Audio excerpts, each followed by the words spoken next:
Nous sommes de retour dans cette édition du live de TV Finance. Je vous souhaite la bienvenue. Je vous remercie beaucoup pour votre fidélité. Je vous remercie beaucoup d'être avec nous ce matin. Juste un petit mot, puisque pendant qu'Éric Seban parlait, et traitait de l'indice phare allemand, notons que en France, à Paris, le CAC 40 a dépassé son record absolu en séance, qui était de 7677 points, je crois, 7702 points.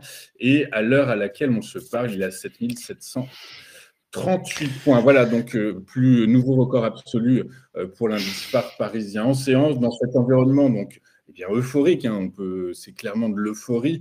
Quelles sont les valeurs qu'il faut avoir ou non en son portefeuille? Pour répondre à cette question, je suis avec Mathieu Driol. Bonjour Mathieu.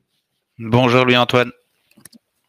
Merci Mathieu d'être avec nous ce matin. Mathieu, vous êtes analyste senior chez Day by Day, avec nous très régulièrement pour nous livrer, nous faire part de vos différentes stratégies d'investissement, des valeurs qu'il faut avoir ou non en son portefeuille. Et on va commencer vos market movers avec Capgemini. Capgemini, plus forte hausse du CAC 40 hier.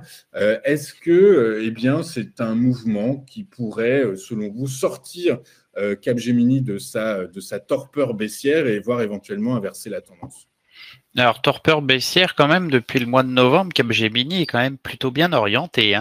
Les cours avaient effectivement passé quelques mois à plat sous un niveau fort aux alentours des 180 €, niveau franchi à la mi-novembre par l'intermédiaire d'une belle impulsion, et les cours ont ensuite effectué un pullback, un retour de confirmation sur ce niveau, et donc généré une polarité. Une polarité, c'est toujours un signal plutôt haussier, en tout cas un signal de tendance, donc ici une tendance haussière, et l'impulsion haussière a repris courant janvier. Les cours ont marqué une petite pause à plat au-dessus du support à 203,30 et les acheteurs sont fortement revenus à l'achat, ouvrant même un second gap haussier. Un gap haussier comme sur le CAC 40 ce matin au-dessus des plus hauts. Là aussi, ça a permis une très forte accélération et une reprise de l'impulsion haussière précédente. Alors, on a des résistances qui ne sont pas évidentes, puisqu'en fait, alors le plus haut historique, ça date des années 2000, donc c'est 2023, 24 ans presque,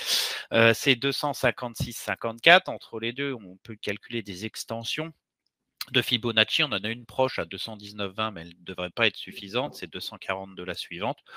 En tout cas, tant qu'on est au-dessus de 203,30, la lecture haussière domine sur Capgemini.